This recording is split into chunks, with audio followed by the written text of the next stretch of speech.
right, y'all. So today we're going to talk about lesson 9.2. Lesson 9.2, slope and rate of change. What is the rate of change? Well, I'm going to teach you. We are going to calculate and interpret the rate of change for a function, and we are going to understand the connection between rate of change and slope. How are rate of change and slope, how do they relate to each other? How are they connected?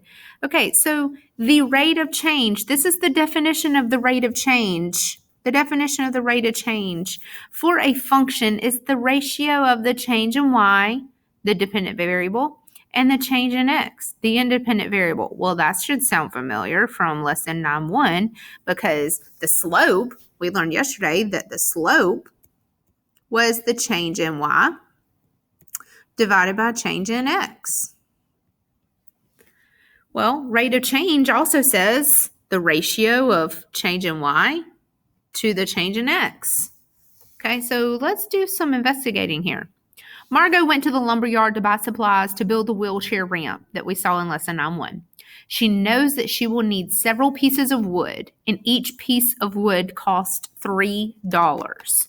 Write a function f of x for the total cost of wood pieces if Margot buys x pieces of wood. So our function f of x, the name of our function is f. F of x is 3, where 3 is the cost of the wood. The wood costs $3, times x, where x is the number of pieces of wood. X pieces of wood. So $3 times the number of pieces of wood that you purchase is the total amount. So our total is represented by f of x. Our total is the $3 per piece. $3 per piece times x number of pieces.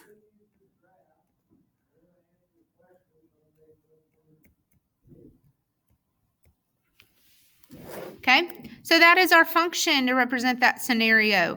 Make an input-output table of order pairs and then graph the function. Okay, so we're wanting to graph this function 3x. Now, we can go to Desmos, we can type in 3x, and we would be given the graph. Now, if I wanted to make a table, I would use 0, 1, 2, 3, 4, 5. Why would I not use negative numbers here? Because x represents the pieces of wood. Can you get negative number pieces of wood? No. So your number of pieces of woods have to be 0 or any whole number greater than 0. Whole number, because can you buy a portion of a piece of wood? No. So whole number 0 to infinity, but we're going to stop our table at 5. If I substitute in 0 into 3x, that is 3 times 0, which is 0. 3 times 1, which is 3. 3 times 2, which is 6. 3 times 3, which is 9. 3 times 4, which is 12. And 3 times 5, which is 15. Then if I graph those points, I have a point at 0, 0, 1, 3, 2, 6, 3, 9, 4, 12. Kind of got off on that 9. It's more like that right there. 4, 12.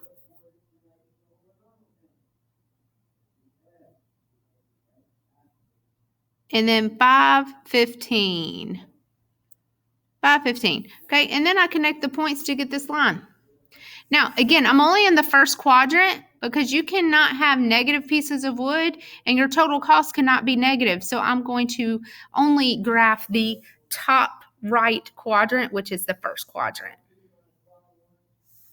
What is the slope of the line that you graphed? Well, you can find the slope of this line of the graph 2 different ways, by using a table or the graph.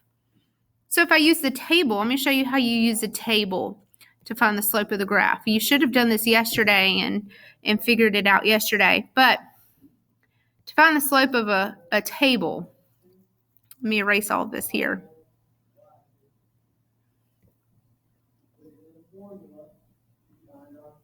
Okay, we're just moving that over. All right, that gives me enough space.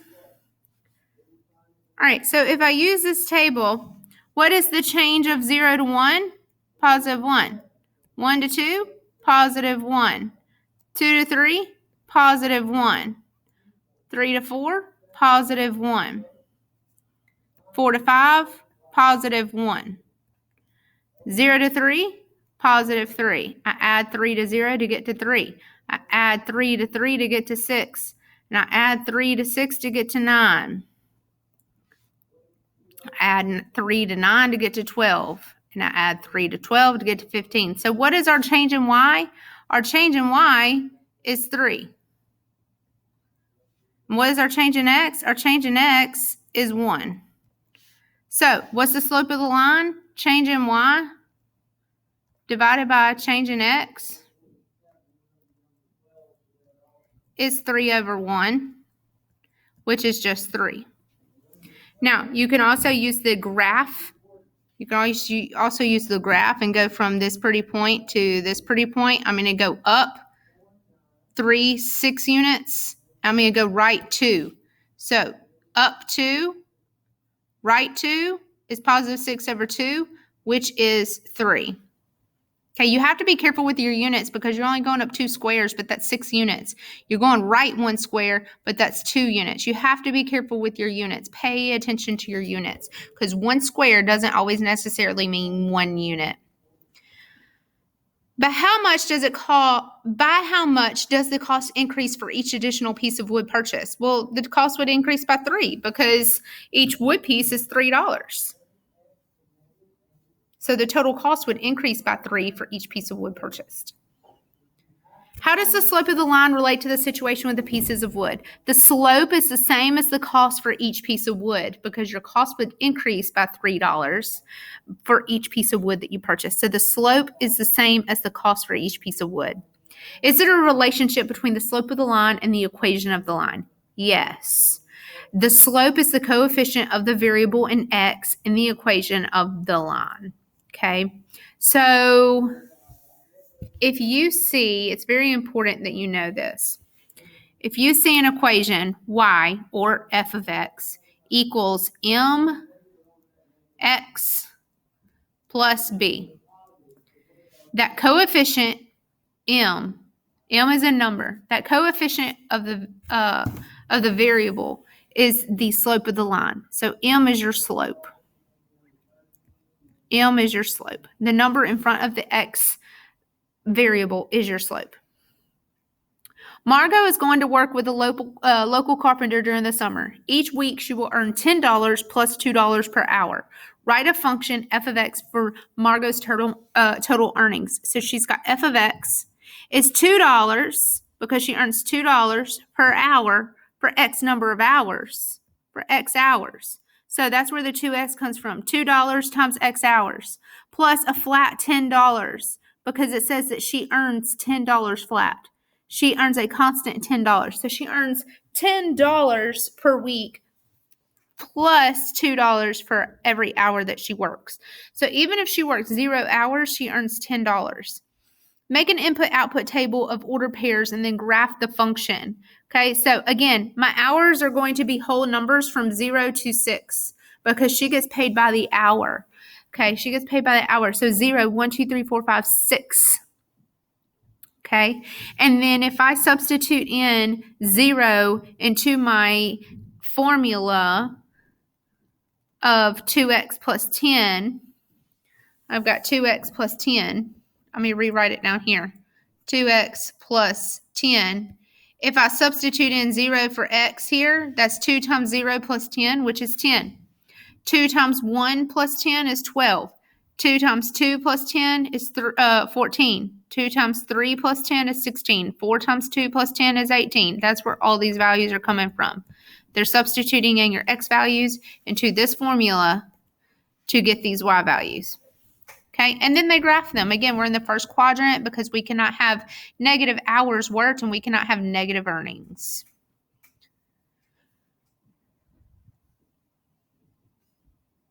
How much will Margot's earnings change? How much will her earnings change if she works 6 hours instead of 2?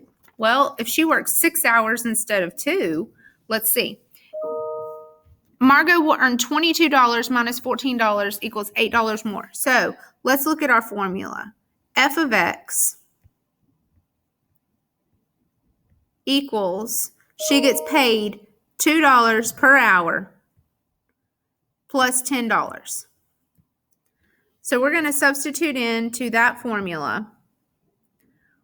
How much will she get paid if she works 6 hours? Well, what's f of 6? What is f of 6? 2 times 6 plus 10. 2 times 6 is 12. 12 plus 10 is 22. So if she works 6 hours, she'll earn $22. So she will earn $22. Now, let me change my color here. How much will she earn if she works 2 hours? F of 2 equals 2 times 2 plus 10. What's 2 times 2? 2 times 2 is 4. What's 4 plus 10? 4 plus 10 is 14. Okay, so 22 minus 14, she will earn $8 more if she works $6 instead of 2. She will earn $18 minus $16. So it says, what if she worked 4 hours instead of 3? Well, you do that same scenario, but with 4 and 3 instead.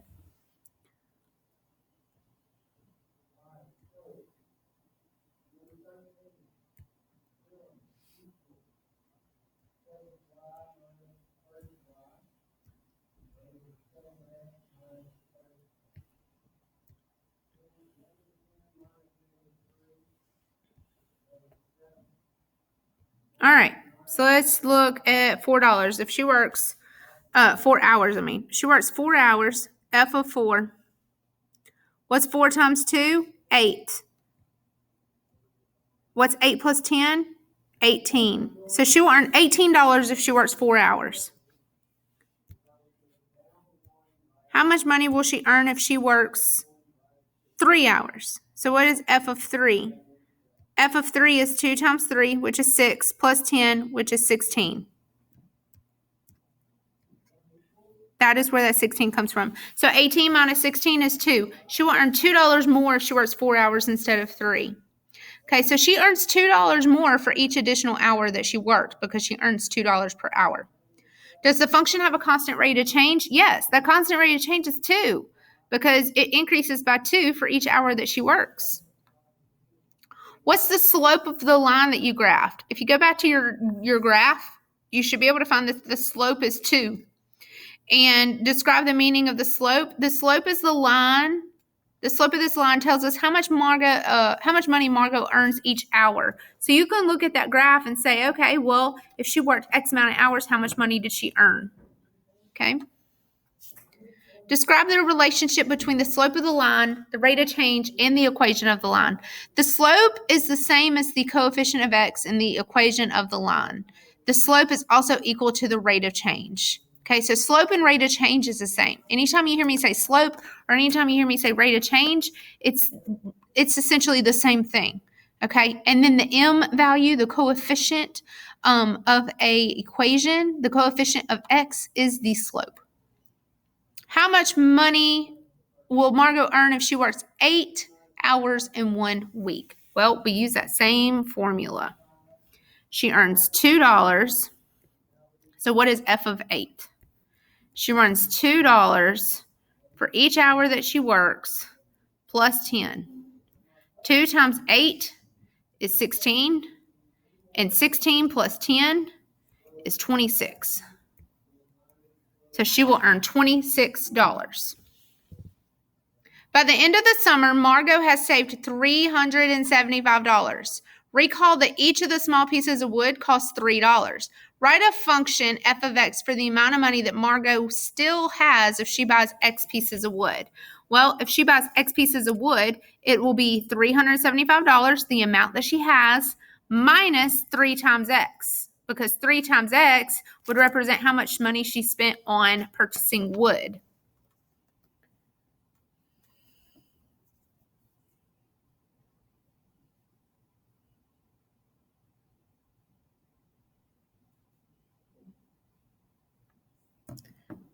Part B, make an input-output table of order pairs and then graph the function. So the pieces of wood that's provided to you here is 0, 25, 50, 75, 100, and 125.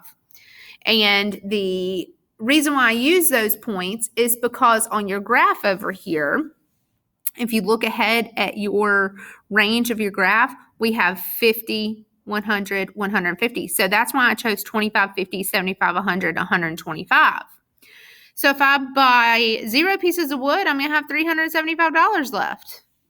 And I'm substituting in the values of X into that equation 375 minus 3 times X.